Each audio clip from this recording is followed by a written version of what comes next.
Hey everyone, happy Thursday. It is time for another episode of Day in the Life of Vintage Classic Specialist. So, let me talk about this beauty here for a minute since we're standing right next to it already. So, this is, it's that close to the point where we're going to start on it here inside of our shop. So, recently it has been hanging out at the shop next door, Octavio's, where Octavio was doing the headliner and the metal sunroof on it. And again, it's like that close to done. The sunroof needs a little bit more adjustment in the back corners. It's sitting a little low when it's closed. There's some adjustments there that need to be tweaked. And then so the way these work is that the headliner is like on a separate giant kind of piece of sheet metal. So once all the adjustments and everything are done, then that piece pretty much like snaps up onto this, and then that's the headliner portion. So as you can see, it's the like off-white perforated, just like the rest of the headliner. And then correct for these, the pillars and down around the windows and stuff is non-perforated. So you can see that. But yeah, it is looking amazing. Come out super nice. And so yeah, as soon as this top is done, then the plan is this bus is actually going to go into this spot, which is a good spot to build a car. And it's going to go up on jack stands, and then the front suspension will come off and start getting cleaned, rebuilt, painted, etc. The rear trailing arms will come off and this undergo the same process, and yeah, pretty much we'll continue building this thing. So before it went over to Octavio's for the headliner and the sunroof, I actually even started a little bit of wiring on it here. You can see it kind of dangling there. The dash itself is over at Ed's shop, Ed at OC Westy. He's working his magic. So we are using the very nice original dash. The top metal part of the dash we've had powder coated, and then the kind of like bumper that runs along the top edge closest to you, it was really bad. It was all cracked and stuff, but luckily pretty nice reproductions of those are available. So yeah, dash will start coming together. I've already kind of cleaned up and restored all of the controls and stuff. So bay windows are much more complicated than split window buses as far as like all the controls and cables, because of course they have this pretty, to me at least, complex fresh air system here with these flaps that you can open and close here to let cool air in through the front of the bus. And then of course there's the heater system where heat comes from the back of the bus up through here and all this stuff. It's a bit much compared to a split window bus, but kind of fun to put together. And of course, being a Volkswagen, all the linkages and all that stuff, it's pretty clever. It's kind of cool stuff, actually. But yeah, that can all start going together. And again, the transmission's been built for ages. Need to finalize the motor for this thing, the motor spec, and get those parts on order. But yeah, so pretty soon this one will be living over there, and it's going to be sitting there for a good portion of the rest of its restoration process. So kind of excited to finally, get the paint and body on this one done. It's all been undercoated and everything, pretty much ready for us to start, other than we need to get this sunroof sorted out the rest of the way. And then it's all ours, and we will be going to town on it. So that happened today. So this one, I did finish, or I sort of mocked up the adapters for the driver's side seat, and they're pretty much coming out just like the passenger side, not surprisingly, but I wanted to check that first before I just went ahead and made them. So yeah, pretty much identical to this side, the adapters. And so finalized those, mocked them up, and then did the final weld on those, and then I actually dropped those off at powder coating. So those will be done. A good portion of my afternoon, if I can squeeze through here. Luckily, it's not a very big opening. Luckily, I'm a fairly thin guy. There it goes. A good portion of my afternoon was spent trying to hunt down material for the seats on this thing, and the original plan, if I didn't mention it, was to try and find cloth that was a good match to this lighter color gray here. And so I went to our two huge upholstery supply shops that we have here locally, or at least the two that I commonly use, and neither of them had anything that was like remotely close to this particular color of, so this is carpet, of course.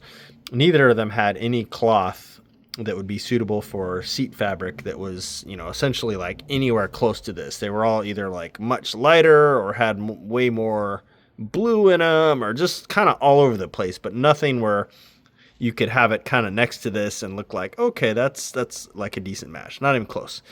So, but the darker material here, which is like a charcoal, that I was able to find. And so that's what you see here. That's a pretty good match, this one.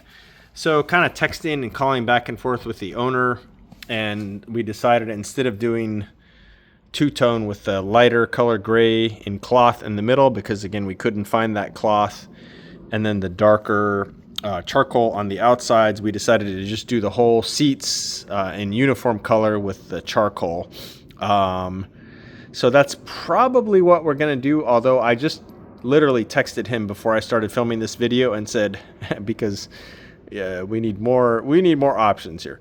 So the other option I proposed was, and I haven't read my text to see if he responded yet, but was to actually use the charcoal in the centers and then use black again on the edges. And I don't know, I think that looks pretty good. I think this would be a good seat center color, give you some nice contrast, make the seats, you know, kind of sporty. And I think it would be a good match to the other, you know, kind of themes going on here with the different colors. So we'll see what he says. And then yet another option is, regardless of whether we do one color or two on the seats, is to perforate the vinyl that would be in the center. So, you know, those like little holes. So one of my personal cars, the red 55 Autocross Bug, I've got the seats like that, where the outer parts of the seat are just regular vinyl, and then the centers, which are the same color, are perforated. And I'll tell you what, guys, it makes a huge difference on a hot day sitting on perforated vinyl versus non-perforated vinyl, as far as like your back and stuff getting all sweaty. The perforated stuff, not surprisingly, breathes really, really well. So I don't know, we'll see. We got options here. Regardless, they're gonna look amazing. And I think my interior guy, I think he's actually gonna start on these tomorrow. I'll go ahead and start kind of dismantling these and go to town on them. So we do need to kind of finalize some decisions here pretty quick, but at least for now I have the material, which is a very good match to the charcoal that's in the car. So got that. And then, you know, if we do decide to do black is very easy to get, and so that won't be a problem. So yeah, I did spend most of the day on this one then with the seat adapters and running around to various upholstery suppliers trying to find this material, which doesn't seem to exist, at least anywhere I could find. So that was that. The other big thing that happened today, though, shop is like a maze here sometimes when all the cars are in here, is that. So finally picked up the highly modified muffler from Tiger over at A1 Performance. And this is an Arbath muffler, I guess a replica of an Arbath muffler that Wolfsburg West sells. These are super nice mufflers. They are all stainless steel. They're made, I believe, in Germany. And normally, if you guys have seen these, they have two sets of two tips that kind of come out like this and like that. You can see where those are welded closed. So we didn't want to have anything just like on everyone else's car that they can just buy at Wolfsburg West and, you know, bolt on their car. We want to do something different on this very special bus. So we came up with the idea of doing a single outlet on it. So we took this muffler, we bought it, we took it to Tiger, and he actually took like a fiber optic scope and fed it through the various openings on it, and he determined that yes, he could convert this muffler to a single central outlet and have it still, you know, work like a muffler and so on. So yeah, I dropped this off at him. I lost track of how long it's been. It's probably honestly been like a couple months. But yeah, so he went ahead and cut off and welded closed the sort of stock outlets that come on the Arbath muffler, and then fabricated this beauty here. And so yeah, this is going to sit right below the back bumper, and it should, if he made it to our specifications, it should stick out beyond the bumper, like maybe about that much or so, like, I don't know, maybe an inch. And this is like the rest of the muffler. This is all stainless steel. So we're probably going to take this to our shop that does our chroming and polishing and see if they can polish this up, because that would look amazing. The other thing is, this is a little rough for our taste. Again, our standards are pretty ridiculously high, but I think what we're going to do is we're going to go and like grind this shape a little smooth. You see, it just has some imperfections in it, which is fine. I mean, it's like a handmade welded thing, but we're going to try and actually smooth this out a little bit. You see kind of in the inside, it's a little globby looking here and there. So again, I hope this doesn't come across as like critical of Tiger's work. He did a beautiful job, but we want to kind of take it to our level as far as like these little details that most people probably wouldn't even notice. Just smooth this out a little bit, and then yeah, hopefully send it off and they can polish this part here, and then we'll of course paint these over, maybe even grind them a little bit smoother. But yeah, that's the plan. So this is actually a big piece of the puzzle here for this motor, so super happy to have that. And yeah, so that was kind of another big thing that happened around here today, is finally getting a pretty huge piece of the puzzle for this one. The only other thing that really happened today, which is minor, but again, keeping projects moving forward, is I did go ahead and order the wheel spacers for this car. I think it said on their website that it takes like, I think they basically manufacture them as they're ordered. So it may take a week or so for those to come. And again, we're pushing the wheels out. I ended up ordering 2.5-inch spacers front and back. And so we'll see how that looks. I think what I might do is, I think they do actually have a return policy, is I'm pretty sure that the 2.5s are going to be correct on the back.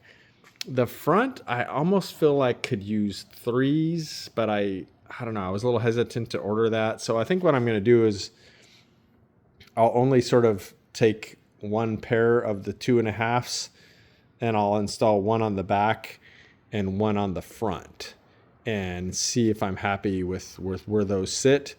And then if I decide like, no, I really need a 3 for the front, then I'll have like not opened a pair of the 2.5s, and I believe I can send them back. And then, you know, basically exchange them, pay the difference, whatever, and get 3s. But yeah, we'll see. Excuse me, guys. I'm fighting off a cough. If you can't tell, I'm a little hoarse. But yeah, so anyway, those are in order. And it's going to make a huge improvement on this car here. So I think that's it today, guys. Pretty quiet day. Pretty much here by myself all day, except for the few hours I was out running errands. So that is it for today, guys. So thank you all again for watching. Thank you all again for all your comments, your likes, your subscriptions. If you haven't subscribed, please do so. Helps our channel out. And with that, I will see you guys again tomorrow. Thanks for watching. Bye.